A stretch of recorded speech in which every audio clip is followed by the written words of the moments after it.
नमस्कार बंधुरा बांगाली सेरा हेसेले सबाइके स्वागत। बेगुन तो आपनारा अनेक रकम भावे खेयेछेन, तबे एई नतुनत्व पद्धतिते एकबार बानिये देखुन। एकबार बानाले किन्तु बारबार बानाबेन। और रेसिपि भालो लागले बंधुरा लाइक शेयर कमेंट करते भूलबेन ना। नतुन बंधु हये थाकले अवश्यई करे चैनलटी सबस्क्राइब करे देबेन। तो एखाने आमि प्रथमे दुटोर मतो बेगुन नियेछिलाम। एर मध्य थेके एकटा बेगुन रेखे दिलाम, कारण एई रेसिपिटा एकटा बेगुन दियेई आमि करब। तो एइबारे देखुन बेगुनेर दु प्रान्त केटे এইভাবে একটু মাঝারি সাইজের করে গোল গোল করে কেটে নিচ্ছি। আর এই যে গোল গোল করে আমি কাটছি, খুব কিন্তু বেশি মোটা হবে না, আবার খুব বেশি পাতলাও হবে না। একদম এইরকম ভাবে মিডিয়াম সাইজ করে গোল গোল করে কেটে নিলাম। এরপর ছুরির আগাটা দিয়ে এইভাবে বেগুনগুলোকে চিড়ে নিতে হবে। তো একটু এইভাবে কেটে কেটে মানে একটু দাগ দেওয়ার মতো করে নিলে কি হবে, এর মধ্যে কিন্তু মশলাটা খুব সুন্দরভাবে ঢুকে যাবে। আর তার পাশাপাশি এটা সিদ্ধও কিন্তু খুব ভালো হবে। তো প্রত্যেকটা বেগুন একইভাবে ছুরি দিয়ে এইভাবে কাট লাগিয়ে নিয়েছি। তো এইবারে এখানে একটা প্লেট নিয়ে নিলাম, নিয়ে এর মধ্যে কয়েকটা মশলা ভালো করে মিশিয়ে নিতে হবে।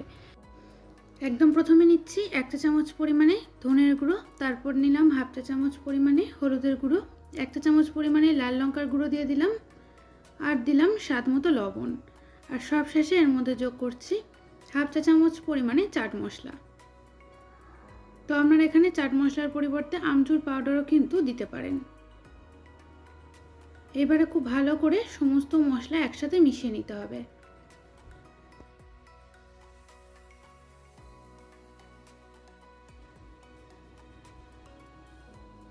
তো এবারে কালারের জন্য এর মধ্যে আমি অল্প পরিমাণে একটু কাশ্মীরি লাল লঙ্কার গুঁড়ো দিয়ে দিলাম। এটা কিন্তু সম্পূর্ণ কালারের জন্য, আপনারা চাইলে এটা দিতেও পারেন, আবার নাও দিতে পারেন।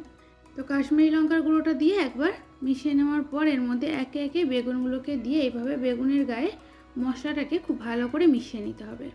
আর বেগুনটা চেপে চেপে এইভাবে মশলাটা বেগুনের গায়ে মিশিয়ে নেওয়ার পর এক্সট্রা মশলাটা কিন্তু বেগুনের গা থেকে ঝরিয়ে ফেলতে হবে। তো এইভাবে সবকটা বেগুনের পিসে ভালো করে মশলাটা মাখিয়ে নিয়েছি। তো এইবারে একটা পাত্রের মধ্যে নিয়ে নিচ্ছি 4 টেবিল চামচ পরিমাণে বেসন।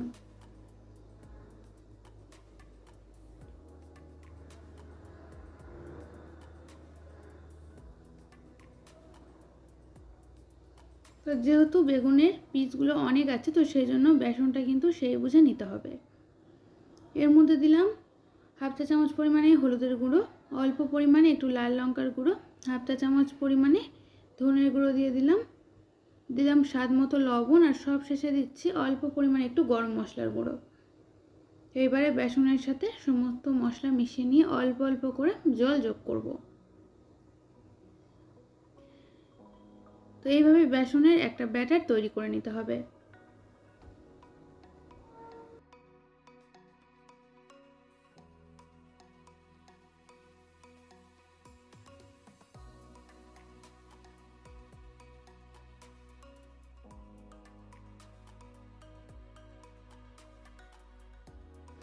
তো এখানে আমাদের বেসনের ব্যাটারটা কিন্তু তৈরি হয়ে গেছে। খুব বেশি ঘনও নয়, আবার খুব বেশি পাতলাও নয়। তো এইবারে একটা প্লেটের মধ্যে পরিমাণ মতো সুজি নিয়ে নিলাম। তো এরপর এই যে বেগুনের পিসগুলোতে মশলা মিশিয়ে রেখেছিলাম, সেইগুলো এবার বেসনের ব্যাটারের মধ্যে ভালো করে ডুবিয়ে এক্সট্রা বেসনটা কিন্তু এইভাবে বেগুনের গা থেকে ঝরিয়ে ফেলতে হবে। এরপর এই বেগুনটাকে নিয়ে এইভাবে সুজির মধ্যে ভালো করে চেপে সুজিটাকে বেগুনের গায়ে লাগিয়ে নিতে হবে।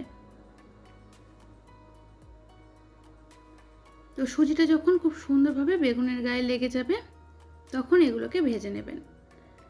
তো একে একে সবগুলো বেগুন একইভাবে ভেজে নেব। তো নর্মালি বেগুন ভাজা কিন্তু আমরা সকলেই খাই, তবে একবার এইভাবে বেগুনটা একটু ভেজে দেখুন, খেতে কিন্তু একদম অন্যরকম স্বাদ লাগবে, আর বেশ ভালোও লাগবে।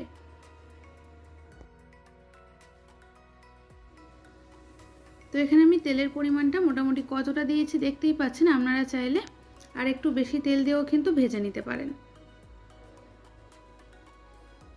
তো এখানে আমি খুব বেশি তেলে বেগুনগুলোকে ভাজবো না।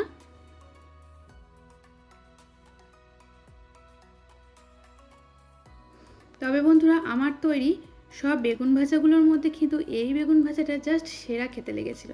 তো সেই জন্য ভাবলাম এই রেসিপিটা আপনাদের সাথেও শেয়ার করি। অবশ্যই কিন্তু এই রেসিপিটা বাড়িতে বানাবেন, খেতে দুর্দান্ত হয়। এখানে দেখুন বেগুনগুলোর এক সাইডটা হয়ে যাওয়ার পর অপর সাইডটা উল্টে দিচ্ছি। পারলে কিছুক্ষণ একটু ঢেকেও রাখতে পারেন মিডিয়াম ফ্লেমে, যাতে করে বেগুনটা খুব তাড়াতাড়িও সেদ্ধ হয়ে যাবে আর ভাজাটাও কিন্তু তাড়াতাড়ি হয়ে যাবে।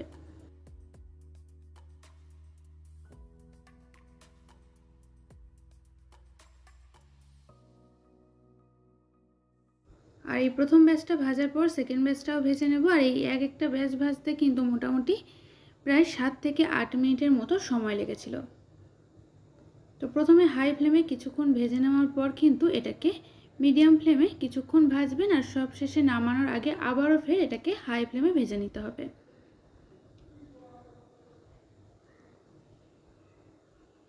তো এখানে আমাদের বেগুন ভাজা কিন্তু মোটামুটি প্রায় তৈরি। তো এইবারে গরম গরম এটা পরিবেশন করব। আর বন্ধুরা, প্রথম পাতে গরম গরম ভাতের সাথে এই রকম বেগুন ভাজা রেসিপি থাকলে কিন্তু খাওয়াটাই জাস্ট জমে যাবে।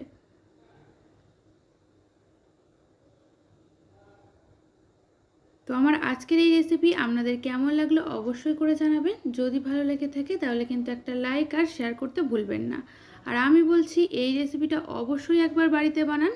বাড়িতে এটা একবার বানালে বাড়ির লোক কিন্তু এটা আবারও ফের বানাতে বলবে।